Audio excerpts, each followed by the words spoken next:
fasting, patient person is equal to a grateful eating person. The maqam is the same.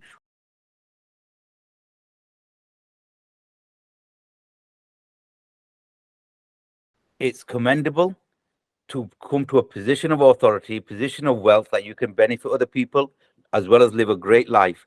It's when it's the internal battle that if you become an arrogant person because of your wealth, then that's where the problem is. But that doesn't 100%. mean that the young person watching, or the young lady watching, or the young sister watching, or the old mother watching, or the mature audience watching, it does not mean that you can't have aspiration. 100%. When we know a narration in which a man is sat on the side of the road holding his hand out, expecting society to look after him. The Prophet had words, strong words, and said, aren't you better off getting an axe, going out into the woods, chopping firewood, bringing that firewood here and selling it? So he's teaching him to be an entrepreneur.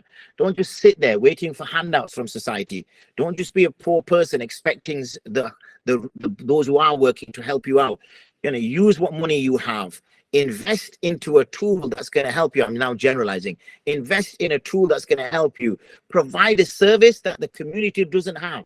Go get some wood. The community, there's a need, there's a market need. People want firewood, but the demand is not being met. So why don't you meet that demand? Off you go, chop some wood, brings the wood, sells the wood. That's entrepreneurial. That's a skill. Now he could start to think, okay, why don't I hire another brother? Why don't I hire another person? And I can start paying him 1 dinar, and we can get twice as much firewood, which we can sell for twice as much. Great. Now eventually he owns a wood company. So this is that encouragement, because in his process he's now employing people, whereas there would be those people would be relying on handouts are now being employed.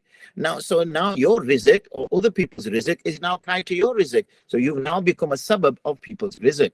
It's this internal battle, which is a very good point that you make. That is where the danger lies. And this is where, unfortunately, people start to think, the wealthy in particular, start to maybe become independent from Allah. That this is because of me. This is not because of, and we stop raising our hands. I'm sure some of the times when you and I have had discussions that a person who is in constraints and difficulty calls on Allah more than that person who is in a good state, because he stops doing shukr to Allah. So hence the reason the ulama may say that, look, it is better to be in that state because you call on Allah, whereas when things are going all right for you, we forget Allah.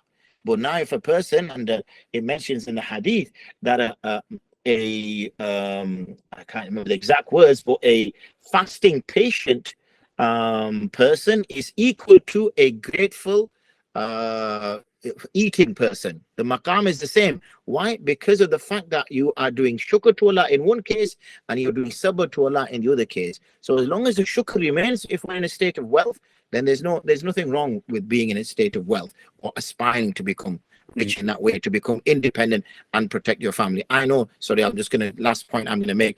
I know, alhamdulillah, 1 or 2 wealthy people.